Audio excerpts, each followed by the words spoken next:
네, 안녕하십니까. 오늘은 양재역에서 출발해서 서울대학교 캠퍼스를 한 바퀴 돌고 나오는 길까지 한번 보여드리겠습니다. 대학교 캠퍼스의 전경하고 기운을 한번 느껴보는 것도 괜찮을 것 같아서 한번 가봤는데요. 서울대학교는 제가 20대 중반에 여기 서울대 앞에 신림 구동 고시촌에 제가 몇 년 동안 있을 때 서울대 중앙도서관 거기서 많이 이용을 했는데요. 서울대 중앙도서관은 일반인들도 다 이용할 수 있는 도서관입니다. 그때 당시에. 지금은 어떤지는 모르겠습니다만은 그래서 옛날 생각도 있고 해서 한번 방문했었고요. 가는 길이 지금 거의 20분 이상이기 때문에 한번 둘러보는 시간까지 합해가지고 그래서 간단한 이야기를 제가 해드린다면은 저는 20대부터 부처님 말씀 공부를 쭉 지금까지 해오는 사람으로서 부처님 말씀에는 이런 말씀이 있습니다. 아는 공덕이 행하는 공덕보다 더 월등히 높다라는 이런 말씀이 있는데요. 여기서 뭐냐면 아는 공덕이라는 뭐냐면은 부처님께서는 영원 불멸하시다 하는 것을 이것을 아는 공덕이 바라밀행을 행하는 공덕보다 월등히 높다는 이런 말씀입니다. 이것이 이제 법화경의 품별 공덕품에 나오는 말씀인데 여기서 이제 바라밀행이라고 하면은 육바라밀이라고 다 아시겠죠. 육바라밀 중에서 지혜바라밀을 제외하고 나머지 5바라밀을 행하는 공덕은 부처님께서는 영원 불멸하시다 하는 것을 아는 공덕에 비하면 천만 억 분지 1에도 미치지 못한다 이런 말씀이에요. 그래서 여기서 육바라밀 중에서 지혜바라밀을 제외하고 나머지 5바라밀을 행하는 것보다 지혜바라밀이라고 하는 것은 곧 아는 것을 의미하는 것이기 때문에 그래서 육바라밀은 선정바라밀, 지계바라밀, 지계는 계를 지키는 바라밀을 지계바라밀을 하고 그 다음 정진바라밀, 인욕바라밀, 인욕바라밀은 참는 바라밀행을 말합니다. 그 다음 보시바라밀행, 베푸는 바라밀행, 이러한 5바라밀을 행하는 지혜바라밀을 제외하고 나머지 5바라밀을 행하는 공덕보다도 월등히 높다고 이렇게 말씀하셨어요. 그래서 부처님께서는 영원 불멸하시다 하는 것을 아는 공덕이 그렇다는 뜻입니다. 그래서 부처님이라고 하면은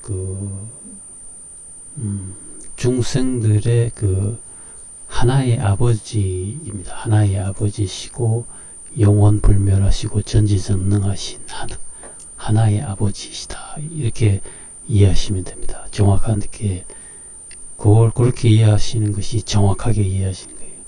부처님 말씀을 정확하게 정도로 정법으로 이해하시는 겁니다. 그래서 영원 불멸하신 하나의 아버지라고 하는 것은 중생들의 본성에 부처님 성품이 있다고 해서 그러한 중생들 미래 세상에 누구나 닦으면은 성불할 수 있는 가능성이 누구한테 있다고 해서 그래서 아버지라고 하는 거예요. 그래서 중생은 아들이 자녀라고 부르고 그래서 불자라고 하면은 아들 자자를 써서 부처님의 아들 그래서 아들이나 자녀나 똑같은 의미입니다. 그래서 선남자 선여인이 이렇게 그래서 하나의 부처님이시다고 하시거든요. 그래서 부처님 경전에서는 여러 가지 부처님 명칭이 나옵니다. 뭐 과거 부처님, 현재 부처님, 미래 부처님 해서 뭐 미래 부처님은 뭐 미륵 부처님이고 현재 부처님은 서가모니 부처님이고 과거 부처님은 무슨 연등 부처님도 계시고 그 다음에 또 일월정 명덕 부처님 수많은 이 부처님 명칭이 나와요. 그렇지만은 법화경설법에서 부처님께서 말씀하시기를 그렇게 명칭을 나누어서 부른 것도 방편으로 그렇게 명칭을 나누어서 불렀을 뿐이지 진실로는 오직 하나의 부처님이시다 말씀하셨어요. 하나의 아버지시다. 하나의 부처님이다. 그래서 영원 불멸하시다 하는 그 말씀도 부처님 법화경 경전에 그 종지용출품하고 열애수령품에 아주 자세하고 상세하게 나옵니다. 그 자세한 내용을 제가 뭐 다 말씀드리려면 뭐 하루 종일 걸리겠지만은 아주 간략하게 제가 말씀드린다면은 그 부처님께서 이 세상에 사람 몸 받아서 오시는 것도 아주 희유한 일이지만은 부처님께서 이 세상에 와서 법화경을 설법하시는 그야말로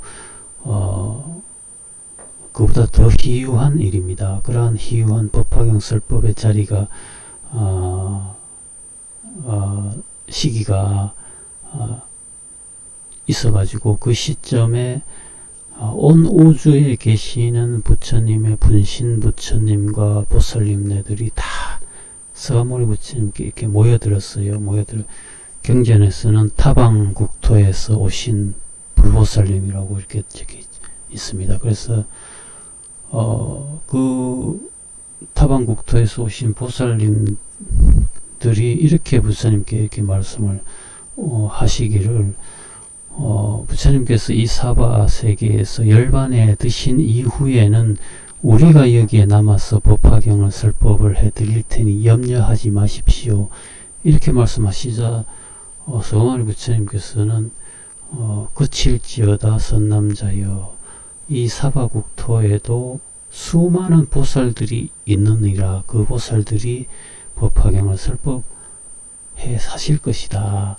이렇게 말씀하시자 그 시기에 땅이 갈라지면서 천만 억수의 보살 대중이 나오십니다. 그 보살 대중들은 머리가 희끗희끗하고 연로하시거나 혹은 수많은 권속을 거느리신 보살님 혹은 홀로 머무시는 보살님 앞에서 천만억 수의 보살들이 나오시자 서가모니 부처님께서는 이는 내가 그동안 교화한 바이고 나의 아들과 같으니라 이렇게 말씀하셔요.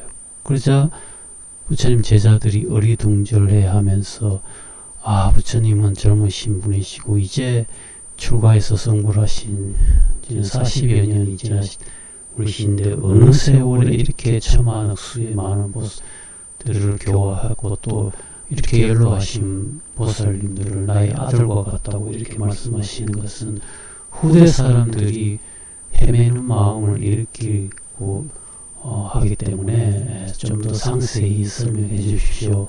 이렇게 하시자 부처님께서 말씀하시기를 열의 진실된 이치의 말을 잘 듣고 이해할지니라. 이 말씀을 3번 반복해 하시고 나서 설명하시기를 일체 중생들은 부처님이라고 하면은 석시궁궐에서 나와서 가야성 가기가 멀지 않은 도량에 보리수 아래 나무 앉으셔가지고 성불을 이루신 부처님 딱 그것만 딱 생각하는데 진실로는 그렇지 않고 본래부터 부처님이셨다고 하십니다. 영급 전부터 태초부터 부처님이시고 어디로부터 오시거나 돌아가시거나 이런 분이 아니시고 항상 여기에 머물러 계시면서 방편으로 열반을 몸으로 오거나 또 방편으로 열반에 드시거나 하는 것은 방편으로 보여주시는 거다 이렇게 말씀하셨어요. 그러므로 이 천만억 수의 보살 대중은 부처님께서 그동안 교화한 바이고 나의 아들과 같다 이렇게 말씀하신 것이 다 이해가 되시죠. 그러니까 태초부터 부처님이셨고 영원불멸하시고 항상 여기에 머물러 계시다. 어디로부터 뭐 오시거나 돌아가시거나 하시는 그런 분이 아니시고 그것을 이제 본래 부처님이시라고 불러요. 본래 부처님. 그래서 이렇게 정법을 바로 이해하시는 것이 좋다. 이런 말씀을 부처님의 진실된, 그래서 이것을 우리가 부처님의 진실법이라고 합니다. 진실법이라고 하고 과거 40여 년 동안 설법한 법은 방편법 이렇게 불러요. 방편법과 지금 법화경설법에 와서 하는 부처님 말씀 진실법 이렇게. 이 말씀은 어디서 나오냐면은 그 법화삼부경에 맨 처음에 이 말씀이 나와요. 뭐냐면은 대장엄 보살께서 부처님께 질문을 법화경에서 첫 번째 질문과 두 번째 질문 거기서 부처님 대답 말씀에서 이 부분이 나와요. 그러니까 무슨 질문이냐면은 대장엄 보살님이 부처님께 이렇게 질문을 드려요. 보살이 빨리 성불을 이루려면 어떤 법문을 수행해야 됩니까? 이렇게 말씀드리자 부처님께서는 대승의 무량의경을 닦고 행한다면 빨리 성불을 이룰 것이다 이렇게 말씀.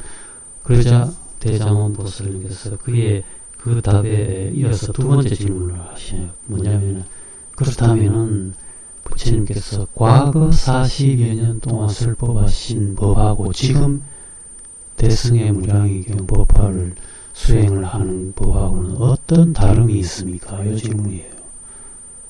이 질문을 하시자 부처님께서 어떻게 말씀하시냐면은 참으로 그 질문을 기다린 지 오래됐다. 이제야 참으로 미묘한 질문을 하는구나 하면서 과거 40여 년 동안 진실을 나타내 보이지 않았느니라. 이렇게 40여 년 미현 진실이라고 이렇게 말씀을 하셔요. 그러니까 요 부분에 대해서 설명하자면 상당히 긴 설명이 필요한데 간략하게 말씀드린다면 그러니까 서물 부처님께서는 처음에는 이 사바세계에 설법을 하지 않고 바로 열반에 드시고자 하셨어요. 왜냐하면 부처님께서 깨달으신 진실법이란 너무나 미묘하기 때문에 이것을 사바세계 중생들한테 설법을 한들 중생들이 이해하지 못하고 오히려 욕할 것이다. 그렇다면 부처님의 진실법의 설법에 대해서 욕을 하면 그로 인해서 이 중생들이 사막도에 떨어지기 때문에 내 차라리 법을 설하지 않고 막바로 열반에 들리라. 그것이 이 중생들한테 오히려 더 이롭겠다. 이렇게 생각하시고 열반에 막바로 드시려고 하시자 그 시점에 범천왕들이 일제히 내려와서 부처님 앞에 무릎을 꿇고 3번을 간청을 했습니다. 3번을 간청하는 바람에 이 사바세계에 부처님 설법을 하시게 되는데 그렇다면 처음부터 이 미묘 진실법을 설법을 하면은 중생들이 이해하지 못하고 믿지 못하고 욕을 할 것이라고 하는 그런 문제가 딱 봉착이 되는 거예요. 맨 처음에 문제로 딱 봉착이 되는 겁니다. 마치 이 서울대학교에서 지금 서울대학교 캠퍼스에 들어왔는데 지금 서울대학교 학생들이 배우는 이런 학문도 만약 유치원생들한테 대놓고 그런 것을 가르치면은 어떻게 되겠습니까? 안 되겠죠. 그와 마찬가지예요. 그렇기 때문에 과거 부처님께서도 다 그렇게 하셨듯이 대기설법, 그러니까 상대방의 근기에 맞춤 설법을 먼저 하고, 그러니까 방편법을 먼저 설법을 하고 40여 년 동안, 그리고 나서 후반부에 진실법을 설법하시게 했다고 하는 그러한 계획 하에서 법년을 굴리시게 되신 겁니다. 그렇기 때문에 40여 년 동안 진실을 나타내 보이지 않았다고 말씀하는 겁니다. 그러니까 40여 년 미현 진실이라고 하시고, 이제부터 진실법을 설법하시고자 하는 그 순간에 5천인 제자가 일어나서 부처님께 인사를 드리고 나가버렸어요. 그러자 격가지와 잎사귀는 나가고 곧은 알곡만 남은 500인 제자한테 이렇게 진실법을 설법을 하신 겁니다. 그렇기 때문에 부처님 법에는 방편법과 진실법 이렇게 있는 겁니다. 그래서 이러한 이치가 이 속세의 학문에서도 그대로 이런 이치가 나옵니다. 뭐냐면은 속세의 그 법학이라는 학문에 보면은 어떤 용어가 있냐면은 법의 위계질서라는 용어가 있어요. 그게 뭐냐면은 법이라는 것이 이제 뿌리법이 있고 잎사귀법이 있다 이 뜻입니다. 뿌리법은 상위법이고 잎사귀법은 하위법이다. 그러니 이것을 법의 질서, 법의 위계질서라고 이렇게 이런 용어로 법학에서는 설명하고 있어요. 그와 똑같은 이치가 이 부처님 법에서는 진실법과 방편법 이런 용어가 있는 겁니다. 그렇기 때문에 이 법화경의 두 번째 질문, 대장원보살의 이 두 번째 질문이 얼마나 미묘한 질문이냐는 거죠. 그러니까 과거 40여 년 동안 설법하신 공사상이라든가 반야 금광 이러한 법하고 지금 말씀하시는 법이 어떤 차이가 있습니까? 이 질문에 대해서 부처님께서 40여 년 미현 진실이라고 답하시니, 그러니까 이런 식으로 법의 각각의 그 질서까지 다 잡아주셨다는 거. 그러니까 부처님 가르침이 얼마나 이게 체계적이고 섬세하고 친절하고 진짜 치밀한 가르침이냐, 정말 감탄적인 진짜 가르침이다 하는 것을 알 수 있습니다. 그래서 이러한 것까지 질서까지 잡아주실 정도의 치밀함은 다른 종교에는 없습니다. 오직 부처님 종교에만 이런 가르침이 있어요. 그러니까 그래서 이야기를 하다 보니까 많이 장황하게 많은 이야기를 했는데요. 그래서 이에 관한 그 상세한 설명이라고 하는 것은 하루 종일 한 달 내내 이야기해도 다 못다 할 이야기인데, 이렇게 간략하게 설명하는 것도 상당히 힘든 것입니다. 그래서 그건 그렇고 지금 서울대학 캠퍼스를 한 바퀴 쭉 이렇게 돌았습니다. 이 캠퍼스가 상당히 규모가 크고요. 그래서 과거 제가 20대 중반에 이 앞에 그 신림구동 고시촌에서 몇 년 동안, 지금 생각하면 다 세월이고 참 보람이 없이 다 끝나버리는 세월인데, 그만큼 어려운 가정 환경에서 이렇게 혼자 올라와서 공부한다고 하는 것이 그때 당시에 그 교육이라고 하는 것이 잘못된 교육이다 이렇게 깨닫고 있어요. 그러니까 잘못된 교육이다. 그래서 하여튼 그건 그렇고, 여기 이제 이 겨울철에는 여기 걸어서 이렇게 여기 왔다 갔다 하기가 상당히 여기가 칼바람이 심합니다. 관악산에서 내려오는 그 칼바람이 겨울철에 상당히 춥고, 그 또 규모가 상당히 크기 때문에 걸어서 왔다 갔다 한다는 것이 상당히 힘든 그런 캠퍼스인데, 한번 서울대학 기운을 한번 느껴보시라고 이거 보시라고 이제 찍은 것이고요. 그래서 오늘은 여기까지 말씀을 드리겠습니다. 감사합니다.